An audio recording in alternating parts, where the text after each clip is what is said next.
The guy you're about to meet is a master art forger who perpetrated his deception for nearly 3 decades, sometimes in costume, sometimes even with cameras rolling.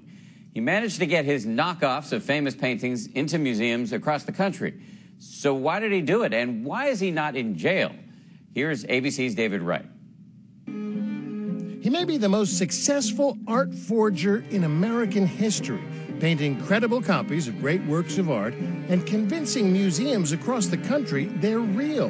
They didn't believe me. I found 46 museums in 20 states with more than 100 pieces that he's offered up to these institutions.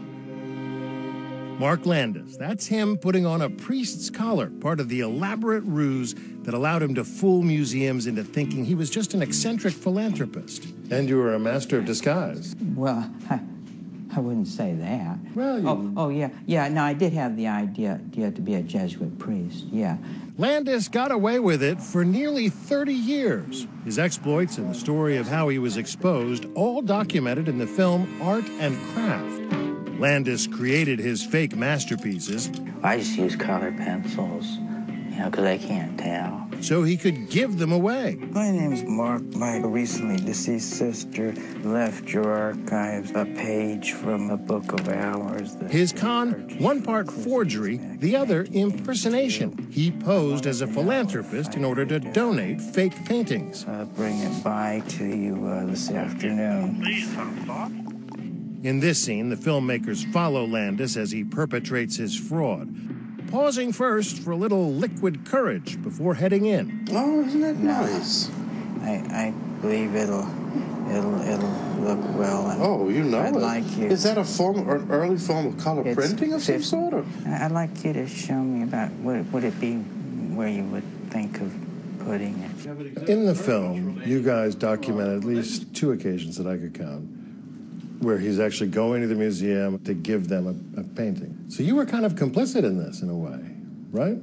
I think how we approached it is we're observational documentarians, sort of like fly on the wall, and so we didn't want to interact in Mark's life in a way that would change his life in any way. What did you tell the museums that you were doing? For the most part, they had already spoken with Mark because they had met him as the philanthropist. They had met him as the priest. So we told them we were making this movie about his career. So philanthropist.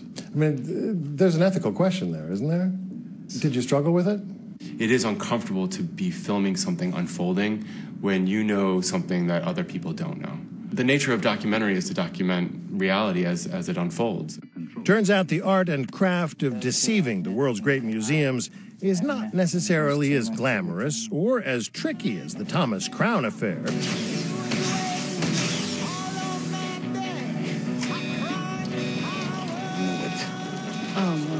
This can't be. Landis is more like Martha Stewart. He shops for his art supplies at the Hobby Lobby.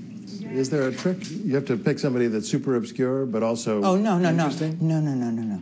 First of all, what's most important is to find something that's not too hard to do, something that one of your children can do, and then you varnish it and bang it up some and throw some instant coffee on the back, and you're all done. The thing is, Landis never charged any of the museums a penny. He just tried to give them the works of art. And for that reason, what he did is not a crime. Apparently, a forgery is only a forgery if you try and sell it. So technically, these paintings are copies, nothing illegal. That said, Landis did embarrass the art world. I found his 4th alias, which only discovered the extent of his fraud, in part because of one dogged museum registrar. I just became obsessed with it, just like he is obsessed with making these paintings. He messed with the wrong registrar, is what he did. Do you guys have a clear sense why he did this? Because it wasn't money, right?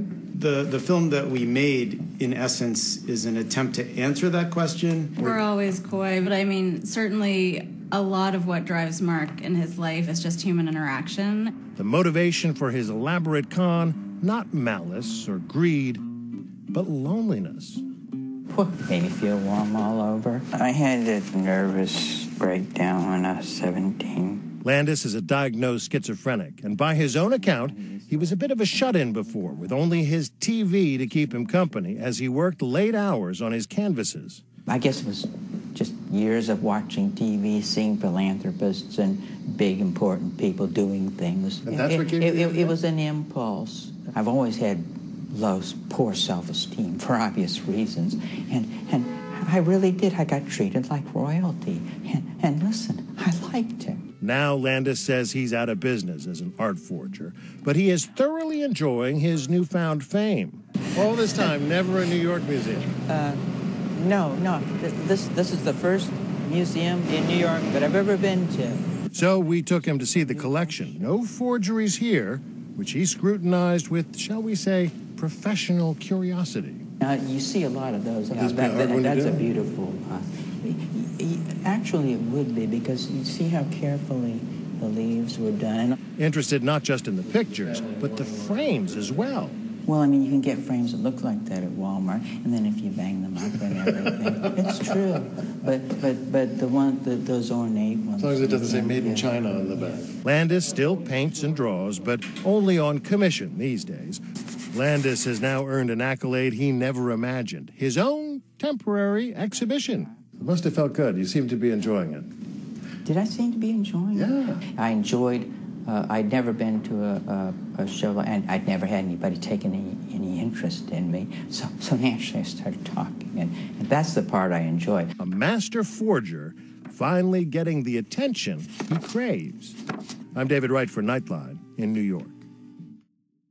Fascinating story, and our thanks to David Wright. Art and Craft premieres Friday on PBS's POV series.